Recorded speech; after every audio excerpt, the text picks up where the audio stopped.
Hello, I'm George Comer, and I will be talking to you about my assignment, which is the effects of lifestyle has on well-being and health.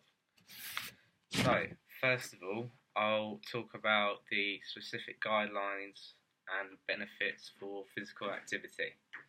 So, the guidelines for under fives will be roughly about 90 minutes a week, because bearing in mind they are still quite small, so it is probably not a good idea to push under fives to their limit at that age when they're so underdeveloped.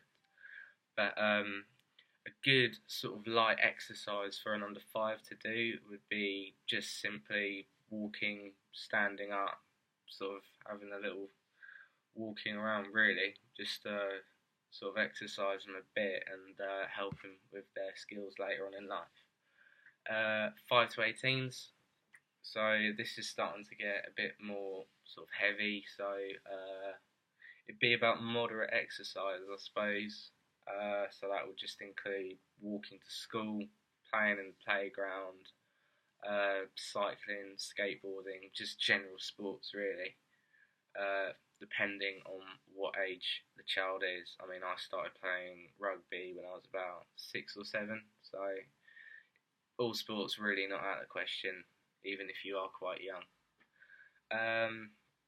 So there's moving on to 19 to 64s.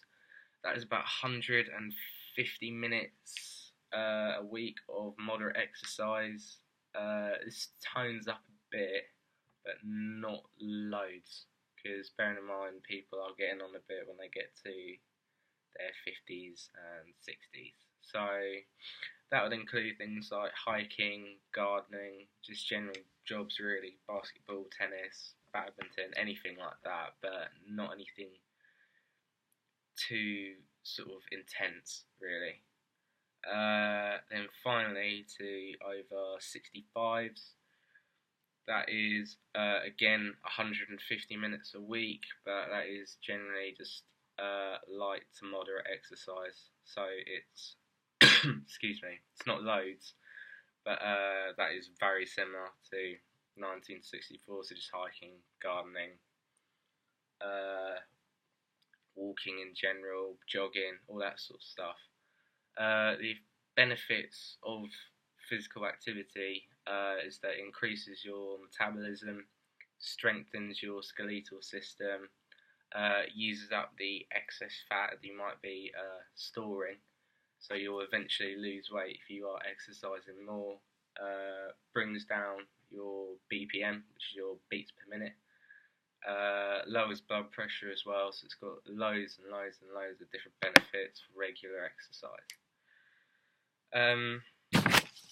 So I'll move on now to alcohol recommendations. So having a drink every now and then is not a bad thing at all, but it's when people start binge drinking, I suppose, that's when it gets quite bad. So for men it is 3 to 4 units a day. For women it is 2 to 3. So it is advised that you don't go over 14 units a week, but if you are 18, 19, sometimes it does happen, but it really shouldn't be a regular thing you should be doing. Risks of binge drinking include stroke, depression, hypertension, liver disease and failure. It has all sorts of really sort of nasty things that it can happen, and you also tend to age quite a bit as well if you do drink quite a lot. So binge drinking would not be advised. Moving on to smoking, that is also a bit of a bad area to get into, because one, nicotine is highly addictive, so it's just a very expensive bad habit, and two, it can cause all sorts of health risks, such as coronary heart disease, lung cancer and infections. You can lose weight as well, and it is extremely harmful towards pregnant women. And it can also stunt your growth as well. So if you're doing it at quite a young age, it definitely isn't a very good idea. But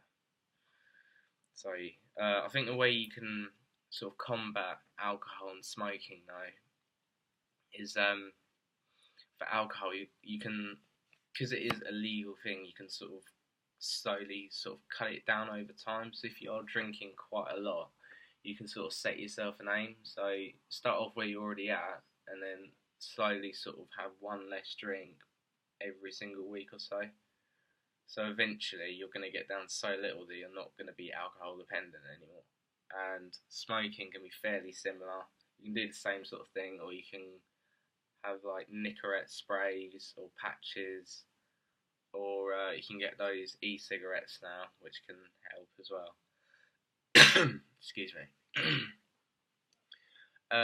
Moving on to stress. So stress is, you wouldn't have thought it would be a very big health risk, but it is an extremely big health risk.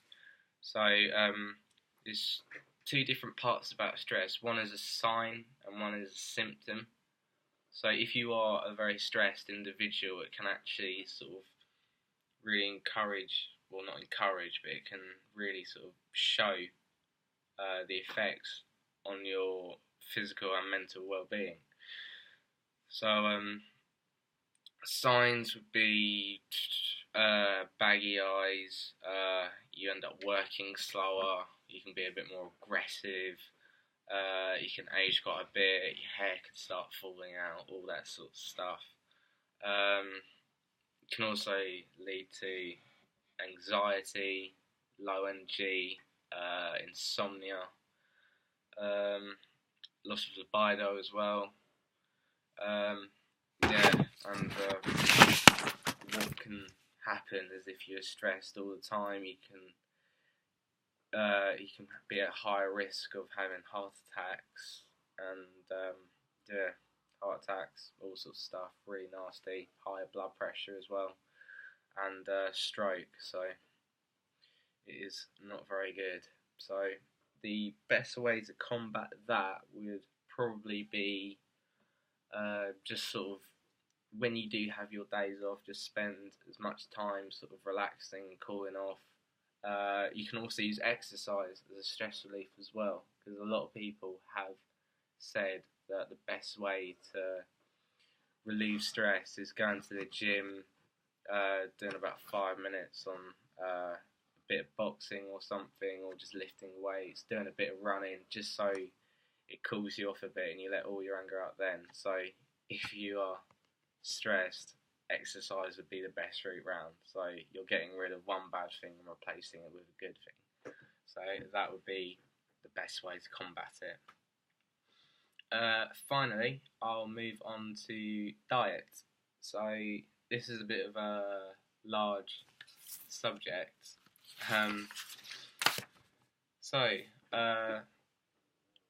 What would be advised for men is the daily intake could be about 2,500 calories, and for women a day it would be 2,000 calories.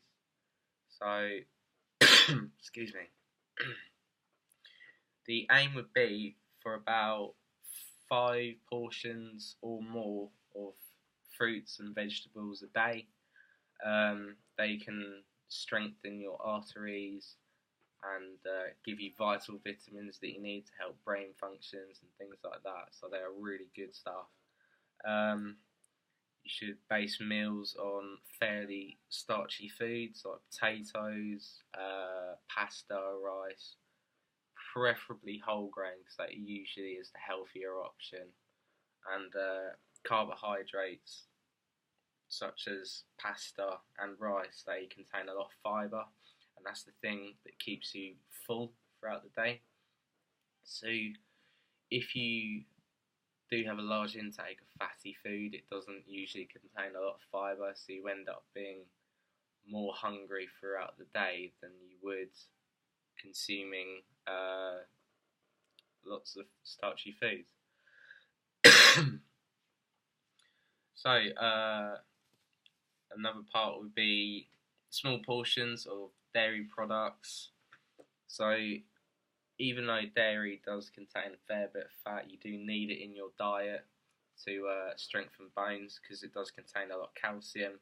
So the ideal dairy products you could go for would be soy milk or different types of yogurts with a bit of fruit in them. So that's always the best options to go for. Or just a bit of skimmed milk in your tea or something like that.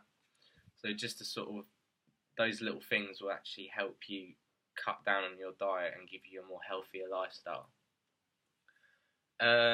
You should have a decent amount of protein. So your ideal thing to go for would be about 2 portions of fish a week.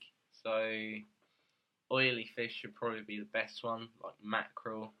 So that increases your metabolism. Really good stuff, loads of vitamins, loads of minerals, really good stuff for you, and it helps your muscles repair after a workout, so that's always a really good thing to go for. Preferably you should avoid red meat, because red meat does raise your blood pressure quite a lot, and it gives you risks to high risks of coronary heart disease, and builds up your internal and external fat. So a lot of people eat a lot of fatty foods and red meat. Some people eat it, they won't seem to be that large, but when they do that, usually the fat's stored around the liver and around the heart, so even if they don't look it, they are still relatively unhealthy, considering. Another portion would be is to choose a small, very small portion of unsaturated oils and spreads, so like butter, things like that. So you go for unsaturated versions of them. Olive oil is probably the best one to go for because that is relatively healthy for you. Eat very small portions of foods high in fat, salt and sugar, because those are the real killers. I've already mentioned what the effects of them are, so I won't need to go into that too much because it's relatively self-explanatory what they do. And finally, you should drink plenty of fluids that are high in vitamins and minerals, so you should go for about 6 to 8 glasses of water a day. It seems like a lot, but really it isn't that much, so it's a really easy thing to go for. And there are certain diets you can go for, so you can go for the Cambridge diet, you could go for the Atkins diet as well, so there's loads of different ways you can go about different diets. So that is everything, and thank you very much for listening.